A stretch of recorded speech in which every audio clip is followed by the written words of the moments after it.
Well, good afternoon, everybody. Forgive me for being a little bit late, but I think you can imagine that on a day like today, it's pretty hard to keep to a rigorous schedule.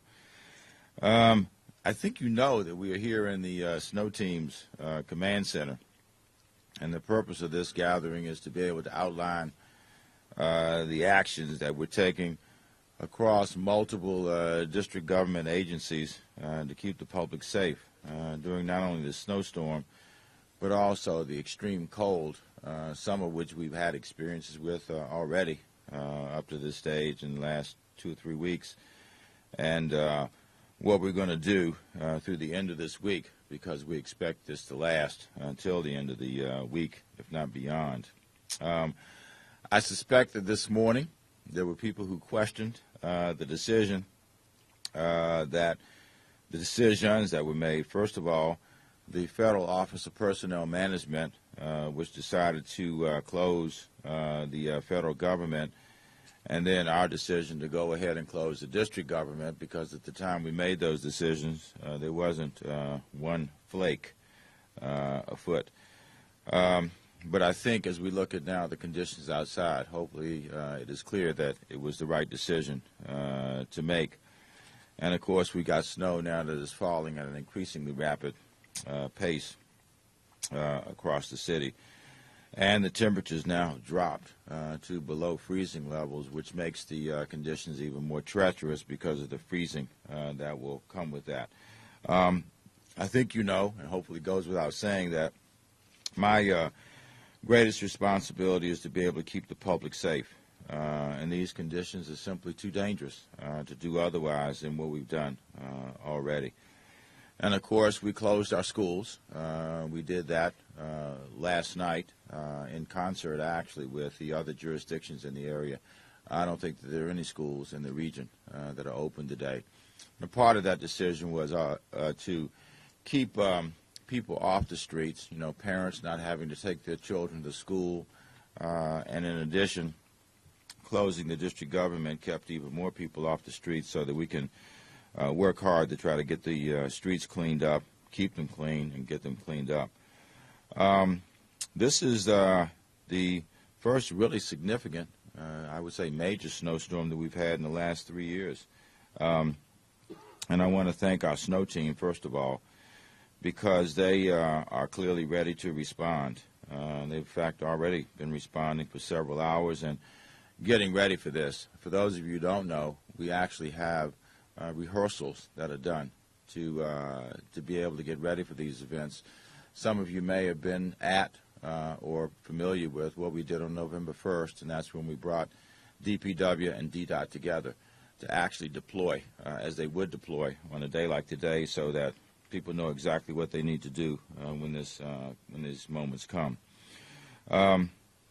Although this winter precipitation is dangerous to drivers and pedestrians, the cold weather that is expected to follow could be even deadlier, and I think we know that from what has happened in the past. We were very, very fortunate that nobody suffered, you know, major untoward consequences from the cold snap that we had a week and a half ago. We had, I don't know, 50-plus people nationally who died as a result of the cold, and we didn't have anybody in the city who died from that. And it was in large part because people worked so hard to be on the streets and make sure that precautions were taken to avoid that.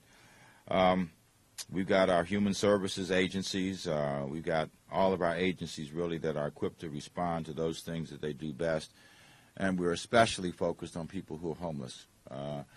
You know that we have taken some extra precautions. Just a week and a half ago, we deployed Metro buses out on the street so that those who are especially resistant to going into shelters would still have an option without having to go into a shelter, which many people, or some people I should say, are fearful of, would still be able to keep warm just by going and sitting on a bus. I myself was out on, I guess it was January 6th, on that Monday night, and spent between 2.5 and 3 hours on the streets. We connected with more than 30 people who, even though it was as cold as it was, they still were on the streets. And we deployed some additional measures in the aftermath of that including putting buses on the street, putting our mental health teams out, adding extra beds, and doing everything we could to get people off the street or into a safer situation than they otherwise would have been. So today, we are fully deployed, we are fully ready, and we want the public to know that we are working to remove the snow from the streets as quickly as we can possibly do that, and we're taking other precautions. One of the agencies that, of course, has a lead responsibility in this effort is the Department of Public Works. Bill Howland is certainly one of the most experienced and effective directors in the nation in dealing with these kinds of situations. So I'm going to ask him to come up first. He will be followed by our director of the Department of Transportation. They partner very closely and effectively on weather conditions like this. That would be Terry Bellamy. And then I'm going to ask Paul Quander to come up to talk about some other precautions we're taking. We have our city administrator, we have our deputy mayors here, we have a number of people, and we'll be happy after that to take any questions that you all may have. So first of all, let's hear from Bill Howland. Bill? Thank you, Mr. Mayor. Good afternoon. Good afternoon to all of you. DPW and DDOT have been out over the weekend. We were doing pre-treating early this morning. We deployed around 6. We immediately began salting in the residential neighborhoods. We wanted to get the salt down as quickly as possible in those neighborhoods.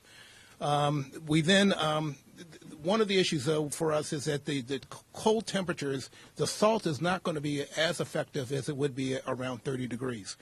So the roads are going to still be a little bit slippery, so we're asking any motorist that will be out there tonight to take extreme caution. We're concerned about refreezing. We've also been applying pet safe de-icer on the sidewalks and bridges. We began doing that this year for the first time, and we're going to continue to maintain those sidewalks. We have not implemented a snow emergency yet. I don't anticipate recommending to the mayor that we do a snow emergency, but we are going to have a rush hour parking enforcement in effect this evening. We want those PM rush hour lanes cleared so that we can salt and plow those roads. Also, I want to remind people when the snow ends that you have a responsibility to shovel your walk within 24 hours after it snows. So we're asking you to do that, be a good neighbor, and to be a great neighbor. If you have a senior or a disabled person in your neighborhood, shovel their walk as well. And finally, I want to remind you that yesterday was Martin Luther King holiday. We slid the trash and recycling schedule, so we're making Tuesday's collections today, and we'll be making we made Monday's collections today, and we'll be making Tuesday's collections tomorrow, and working Friday, Friday's collection on Saturday. So, and then finally, we are still collecting Christmas trees. So just put them at your point of collection, and we will get them.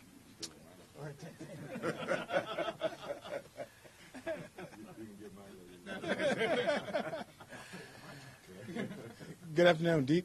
Good afternoon. DDOT is working hand in hand with DPW on the removal of snow, salt treating. One of the key things that we're doing is moving the traffic in and out of the city today. We ask the public to slow down as you move in and out of the city. We've already started the PM rush, so we're looking to move traffic out of the city. As the temperature continues to fall, it means that it's going to freeze. And in a moment notice, the black surface that you see can turn to ice. So we're just asking the public to please drive very slow. If you don't have to drive, please use Metro bus, and Circulator. We are all running. They're running their regular schedules right now. And we'll be prepared to work all night and into the morning for the AM rush. And we would say the same thing for AM rush. If you don't have to drive, use public transportation. If you do drive, please drive safely on our roads. Thank you. Hello, my name is Paul Quander. I'm the Deputy Mayor for Public Safety. One of the issues that we are most concerned about is the cold weather. The National Weather Service has indicated that we will be in this chill from now until Saturday. So with the weather dropping into the teens and with the chill factor, the wind chill factor, temperatures could get below zero, which means that it's very difficult for our most vulnerable citizens who lack appropriate shelter. So we've taken steps to provide means for all of our citizens to receive shelter and warmth. We have opened 3 emergency shelters here in the district, and they're open now. All of the regular shelters are open, but we've also opened Kennedy Recreation Center, the Columbia Heights Recreation Center, and Banneker Recreation Center. In addition, we have utilized Metro buses as warming centers, and we have identified 5 strategic locations where we will deploy and have deployed those Metro buses. Those buses are available now, and individuals are being encouraged to go there. The locations of the buses are 5th and C Streets, Northwest, Union Station in the front of, 17th and H Streets, Northwest, the West End Library at 23rd and L Street, Northwest, and 27th and K Streets, Northwest. The Department of Human Services, the Department of Behavioral Health, along with others, in particular the Metropolitan Police Department, will be very active in their efforts this evening and throughout this weather emergency, going out, being proactive, contacting individuals, trying to encourage individuals to come in out of the cold. As the mayor alluded to, some individuals have difficulties in moving into the shelters. So we have established these warming buses, and they work very successfully a couple of weeks ago. And so we want to continue that. We also have the capacity, if we need to expand the number of buses and to locate buses at other locations if the facts warrant that. But again, we are going to encourage, and we're going to use all the tools in our tool belt to make sure that our homeless population is taken care of, that they are encouraged to come in off of the streets, and that we will use all legal means to ensure their safety. And with that, Mr. Mayor, I'll turn it back over to you. Thank you, Paul. All right, let me thank Deputy Mayor Quander and Directors Bellamy and Howland for this and for their work. And let me make sure you know the other folks that are here. Of course, our City Administrator, Alan Liu, our Deputy Mayor for Health and Human Services, B.B. Otero, and our Director of the Department of General Services, all things to lots of people, Bill Hanlon, and our Director of the Department of Human Services, David Burns, and, of course, our Director of the Department of Health, who at one time was the highest-ranking health official in America, and he was the Commissioner of Health for the state of Connecticut for 4 years, Jaxel Garcia, and others. So we'll open it up for any questions or comments you all may have. Mayor, how comfortable are you with where the snow budget stands for this season so far? Very comfortable. We try to plan as well as we possibly can for these kind of conditions. We do as much forecasting with the prognosticators as we possibly can about what is forthcoming. We expected that this would probably be a more severe winter than we've had in the last 2 or 3, so we've tried to plan accordingly. But let me say this, that should we find ourselves needing to exceed the budget, we'll move resources around to make sure we take care of the city, make sure people are safe, and make sure that we get the streets in a position where people can move comfortably about.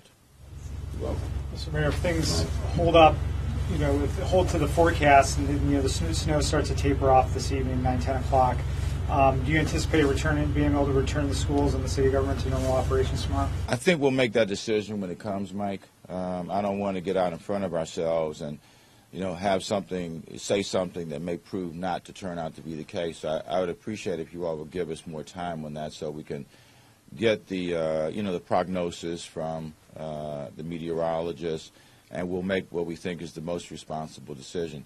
That's exactly how the process unfolded in the late hours last night. Some of us were on the telephone pretty late into the night getting forecasts, and we wanted to make sure that we had the best information possible, and we want to do the same thing again. Obviously, with young people having been out of school now, this is the 4th day. I'm sure their parents would love to have them go back to school at this stage, especially since they were out of school for a couple of weeks in many instances, not so long ago. Matt? Are you thinking 9, 10 o'clock before the evening newscast? Just because I think a lot of people will be asking us, so we don't have to hassle you. Absolutely. We tried to make sure we were on the newscast last night, as we were. So I would say, I know you guys go on the air at 10, and everybody else, I think, is on not later than 11. So let's say, we'll try to have something not later than the 11 o'clock newscast. When I came into office, I said to our folks that I know it puts us in somewhat of a precarious position to make some of these decisions that early, but parents would like to know what they can expect rather than having to wake up in the morning at 4 or 5 o'clock and then know whether their children are going to school or not. So if, Matt, we can make a responsible decision by 10 or 11 tonight, we will certainly do that so people have proper notice. Sam? Alan, a question. You said that there was going to be a rush hour. Yes. Does that mean tickets? Yes, ticketing and towing. So rush hour enforcement will be in effect for the PM. It's through the night? All but the news trucks, of course. 4 to 6:30 p.m. But the tickets aren't going to be like $250 or something. They're rush hour size tickets or what? Tell us. Right. The regular rush hour ticket's a $100 ticket, and then yeah. You know what the show? I think it's a $100 ticket. I think it's a $100 ticket and $100 tow. So it's $100. It's a $200 ticket essentially, and the rush hour runs from 4 to 6:30 p.m. And we'll make sure it goes to support our snow budget. Any other questions? Mr. Mayor, when we had the cold snap earlier this month, you decided to keep the schools open. I believe it was on that Tuesday when it was really getting cold. Were you comfortable that you made the right decision on that? I know there were some parents, obviously no matter what decision, some parents are going to be unhappy, but do you think that you made the right decision there? I do, Mike. In fact, one of the things I did was I even had someone send me an email saying that they were concerned that some parents would send their kids to school without being properly dressed. I didn't see everybody, of course, but I actually went out near some schools and watched the kids who were coming. Some were being brought by their parents, and others who weren't. They were really bundled up. So I think there were some very responsible decisions made by parents in the midst of that. And we always say, we reserve the right that if parents would prefer to keep their children home in those kinds of conditions, they obviously always have the right to be able to do that. But I don't have any reservations about the decision we made then.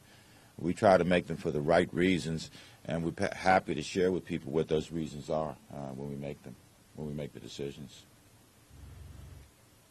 One more, I don't know if Terry or Bill can field this one. I know you can't speak for Metro, but I believe there was some talk today that maybe Metro bus service might be suspended.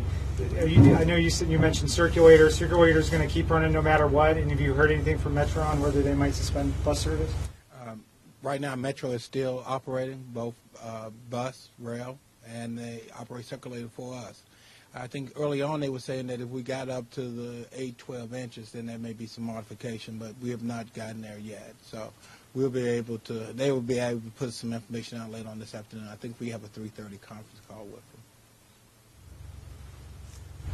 Yes. During the last snap, there was reports of the hypothermia line being overwhelmed in the vans. Do you have more staff? I know they increased staff the second day for that. You're absolutely right. There was a period when people were getting a busy signal.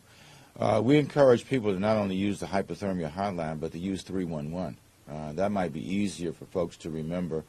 I don't think there were any instances where 311 was not immediately answered. So there's both options. But we've also taken steps to try to make sure that either option people use, there is an immediate response, given the potential consequences for that. Thank you. All right. Thank you all very much.